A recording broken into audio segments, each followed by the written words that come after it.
Russell, your beloved West Ham United. You must be thrilled at what is going on. You must be thrilled with David Moyes, or are you? I love the Moyesiah. West Ham are massive everywhere we go. But how can that goal be allowed to stand from Cavani last night when his entire hand was offside? His whole hand's offside. It's corruption at Old Trafford, I tell you. What are they trying to do? Drag back the glory days?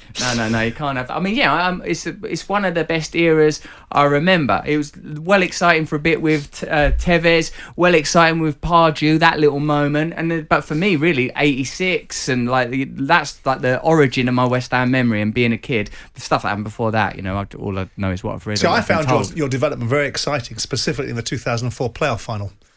When we sent you packing. That was a very exciting part of your history. Yes. What a lovely memory it was to for me, recite. Yes. It was indeed. That was kind of you, Simon. I thought that would be nice. I think even if West Ham don't finish in the top, which is looking less likely at the moment, that the strides they've taken in terms of being competitive. I know they've had a couple of injuries, but they've beaten a couple of the big sides at home. Yeah, the Chelsea result and the Liverpool result, amazing. Really good. But even when you go to Old Trafford and you're disappointed with losing the game because possession was United had a bit more possession, but chances, corners, shots on goal, it was a pretty equal game.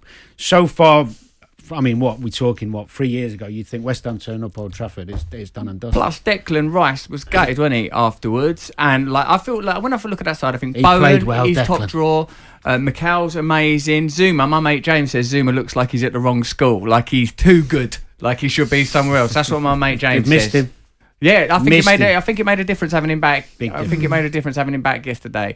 And I don't remember a West Ham side being so cohesive and being able to move between fluid play and necessary structure. Yeah. He knows what he's doing. I mean, you loved Upton Park, and all the fans did, Russell. Have you taken it last to the London Stadium? If not, will you ever take to the London Stadium? To be honest, I've only been a couple of times. My life's changed since then. I live in the countryside. I've got kids and all that kind of thing. And I felt like Upton Park was a pretty sacred and beautiful place, and the fact was the deal that was done was leave Upton Park and you will become a top 4 minimum top 6 club. So you can understand there's a correlation between them two facts. I think it was a sacrifice, it was a compromise. I was there that last game against United and they played all these videos and they had Bobby Moore turn off the floodlights, obviously in artificial intelligence form. As an avatar. That's exactly right, mate, thank you very much. And then I thought, we're only leaving to flog this place for flats. How come? What's all the emotion that's being conjured up? So, of course, I think with success will come acceptance, I suppose. This is it. We're always living between that tension between what you want in your heart and the realities of the economic drivers of the game. Yeah. Exactly, which is precisely right in my view. And the owners, are you fans of what the controversial owners, Sullivan and Gold and Brady, have been doing? Because they caught for it on here now and again. Of course they do, and I like the way that Simon talks about no love lost between me and the Davids, but I feel like you've got to be cautious, and I've met them and they've always been right decent to me, but I've said pretty plainly that I feel like football clubs should be in the hands of fans. Now that obviously indicates a radical change in the way we run football and indeed society, but whenever you're talking about issues on here, whether it's race or economics, you have to recognise all these issues football exists within a super culture of global capitalism. So really what you start talking about is the symptoms of global capitalism with all of these more complex social issues. Mental health, talking about the consequences of global capitalism. Yeah. So that's what, and not that I have a strong view on capitalism either way. I'm on here to promote a tour and to promote my podcast. But it's nice. Capitalism's done me a few favours, took me from Grays to right the other end of that river. So capitalism is your watchword, Mr. Jordan, is it not? Meritocracy and capitalism go hand in hand, don't they? There's nothing wrong with capitalism, is there?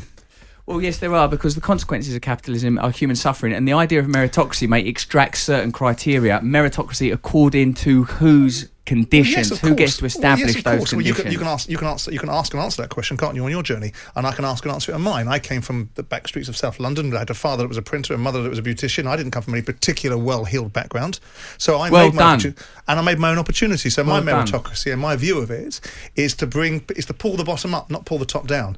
We live in a world where people want to pull the top down. Now, how about pulling people up, not off, up? Right, so we get the terminologies right. That's absolutely cautious, Simon, on live radio. So pull them up, fine. But you also have to recognise that it is the top tier that ultimately funds the world, and it's about how you utilise that, maximise it, and bring everybody along with you. I don't know about that, mate. Take, for example, the privatisation of many of the industries that took place in the 80s in the country. Those industries were financed initially by taxes from ordinary working people, the very people listening to this right now.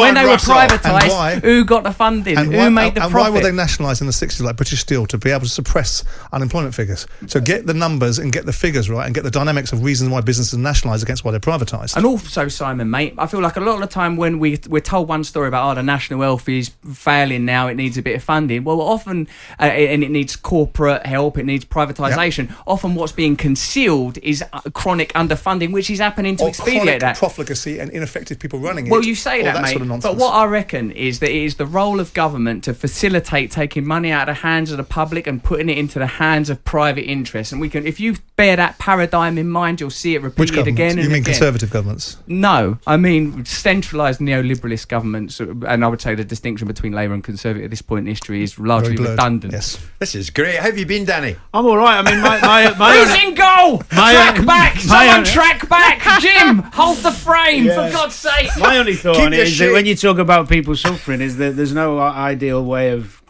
getting rid of that. You're going to have people suffering whatever type of society we live in, and the one we've got at the moment is probably the best way to, I think, anyway. We're onto something here. Brandon Jordan. Eradicating people suffering. suffering.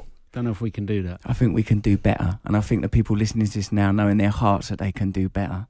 Jim White and Simon Jordan, Monday to Thursday morning, 10 till 1. On AM, on DAB, via the talkSPORT app, and on your smart speaker. talkSPORT.